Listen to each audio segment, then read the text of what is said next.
What is going on, everyone? Welcome to another very exciting episode right here on the MIgardener channel. Today, we're going to talk about pruning as it pertains to defoliating our tomato plants so that our tomatoes can ripen faster. This is something I don't see a lot of people doing, and a lot of people are afraid to do because they're worried that either they're going to kill their plant or it's going to stunt the growth. I'm not exactly sure why there's so much fear around it, but I can start off by saying that we do it every single year. There's nothing wrong with it, and in fact, there are some benefits to doing so. Let's get into it. So one of the most common things I hear people say is that they don't think their tomatoes are ripening fast enough, or they've had green tomatoes on all season long, but they just won't ripen. The first reason why your tomatoes probably aren't ripening is because they're in the shade. Tomatoes will actually ripen when exposed to sunlight, or they'll ripen faster.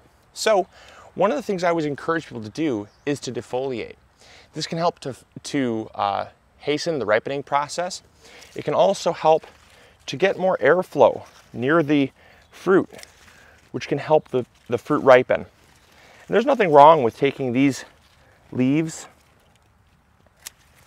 totally off because the plant has already focused its energy on producing this fruit, meaning the leaves that are up higher, they'll serve a purpose to continue the plant growth, continue more fruit growth. And these leaves down here are really almost past their prime. You'll notice they do get a little more weathered. Some might even start forming little spots. That's late blight. And late blight, well, if it's late in the season, it's late blight. If it's early in the season, it's early blight. But either way, usually this time of year when you have tomatoes on, it's late blight. And late blight can actually end up killing your plant. So the best way to encourage a disease-free plant also is to continue pruning it up.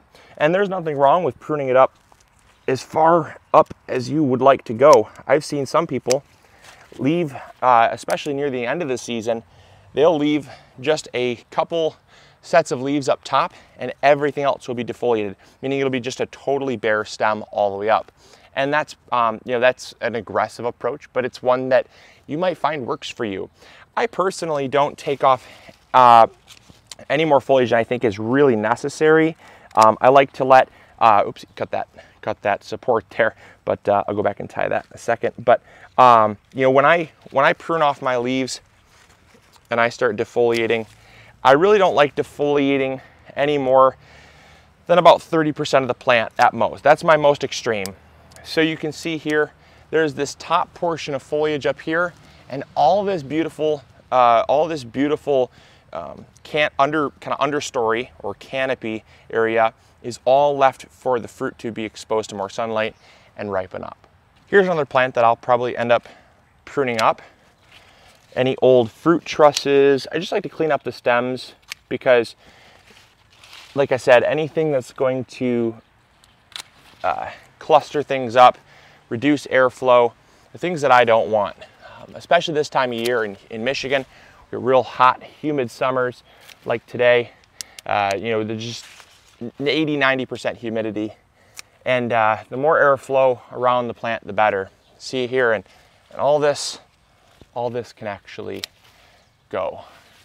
And so now I've got anything higher than about 2.5 feet off the ground, all pruned up.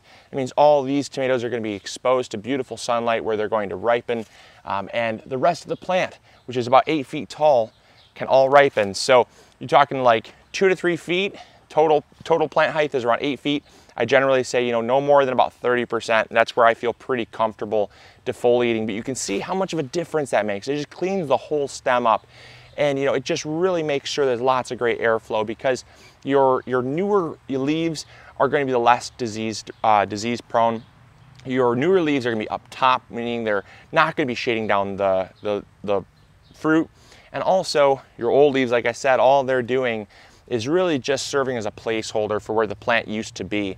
The tomato is a vine, meaning that it's actually always growing in an upward pattern as long as it's an indeterminate. If it's a determinate, obviously that's a completely different story, but still defoliating a determinate, there's nothing wrong with that. You just have to be careful not to defoliate so much because it also has a determined height. So I hope you all enjoyed this episode. I hope you learned something new. It's also something that I recommend you go out and try right now. Don't wait. The benefits can only be seen once you do it, and you really will love it once you clean up that bottom of the tomato plant and get it up off the ground. It'll just be so much more disease resistant. It'll be so much healthier, and the fruit will ripen so much quicker, so you can start enjoying the fruits of your labor. So as always, I hope you all enjoyed. I hope you learned something new. If you did, make sure to hit that like button. It really helps spread this video around to more people that I really wish could see this type of thing and utilize this type of information. So make sure to do that for me. That's the least you could do. And if you really did enjoy, make sure to subscribe. Share this video with a friend, because I think they'd enjoy it as well, especially if you did. And as always, this is Luke from the MIgardener channel, reminding you to grow big or go home. It's hot out here. I'm gonna get inside, get some water, but I'll catch you all next time.